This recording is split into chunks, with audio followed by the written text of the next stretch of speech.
Welcome back, everyone. If you remember our time down at the Dakota Magic Casino, it was filled with games, entertainment, golf, and most importantly, good food. Yes, the director of food and beverage, Chef John Coulon, joins us today in studio, and I wish people at home could smell all of the spices and herbs and everything we have going on here. I just want to dive right in it.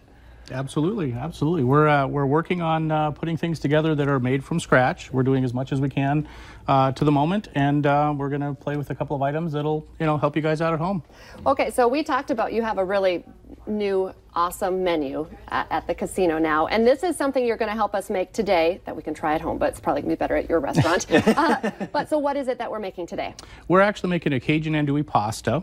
And it incorporates a Cajun homemade sun-dried tomato pesto. It was the brainchild of one of the guys that I work with. It's working in the restaurant there, so we give him credit for coming up with the idea, and it's something that people are eating a lot and enjoying. Getting good reviews. Yes. Okay, so how do we get started here? Basically, what I'm going to do is I'm going to just take all of these ingredients and put them in the food processor. I just kind of wanted to do this on the show to let everybody know that it's something. That is sun-dried tomatoes. Okay. And this is something, pestos are very, very simple. You can do all kinds of things and change them up in any way, shape, or form that you'd like. And, I'm happy to, if you come and visit us at the casino, I'm happy to sit and talk with some people and let them know what we can do. So we've got some garlic and the other stuff, the green stuff. This is basil, fresh basil. I don't cook it all, so this is all new me. Kalamata olives, a splash of balsamic vinegar, a splash of sriracha, as we're doing Cajun, so it gives it a little bit of a spice. Some fresh scallions, and some pine nuts. Okay, and then of course always a little bit of olive oil. A lot of pestos come with Parmesan cheese. This one does not, because we put the Parmesan cheese on the top of the pasta. So it really is that simple.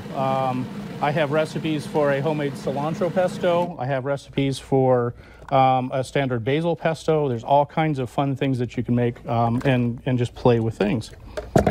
So that's what we've got here. And here's our pesto. Ooh. Wow. You made it look easy. It is that easy, and that's the one thing that a lot of people are afraid of doing things like this, because they just simply don't know how to do it. But some of the culinary is that simple to do, and it's very flavorful. Spread that on a piece of toast on a crostini, serve it on add a little bit of a brown sauce or some cream to it, make a sauce for a steak or chicken, and that's the base for many, many items. So food is actually very simple. Well, you make it look simple. Oh my gosh.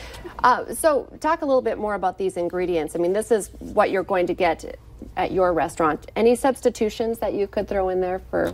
Once the pesto's made, the pesto's made. So there are some of the things we probably wouldn't be able to pull out, but substitutions for, I guess I don't understand the question. If you wanted to add certain things, or is this pretty basic recipe? This is kind of an embellished recipe. A standard pesto is just Parmesan, basil, pine nuts, and lemon juice with a little bit of olive oil. So that's a standard pesto, but you could make it with cilantro, you could make it with oregano, you could make it with just about any herb that you want to make it with. So it is a very, very diversified basic preparation. And am I allowed to eat this right now? Can I? Sure, is that real? Can I dip? Would you dip that in there to eat it? Is that a thing? I would do that. Yes. Let's go ahead and do that. I feel like your spread looks very Food Network here. Oh yeah, no, this beautiful. is legit. There you go. Oh yeah, and you just dig right in there.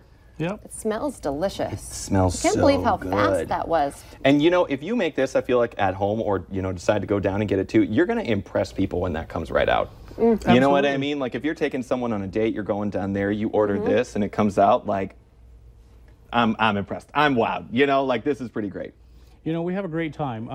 The restaurant itself is full of fresh, new fun and ideas.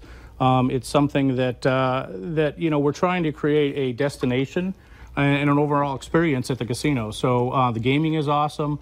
The new lounge that we have is awesome. I was laughing because he got the spoon out. But that's okay. Oh, you could actually forget the bread if you wanted. Just spoon it, see? A little bit on your Captain Crunch in the morning would probably be okay, really? too. You can just do that? Yeah. And the new restaurant's Twin Buffalo. The restaurant is Twin Buffalo, yep. And that is good just on its own. The Exo One Lounge is a new lounge. And the gaming floor, of course, is new, and revised. So we've got some great machines, and we've got some great people that are ready to take care of you. You're going to work up an appetite when you're down there. Okay, we're going to take a quick break. We're going to have more with Chef Coulon when we come back.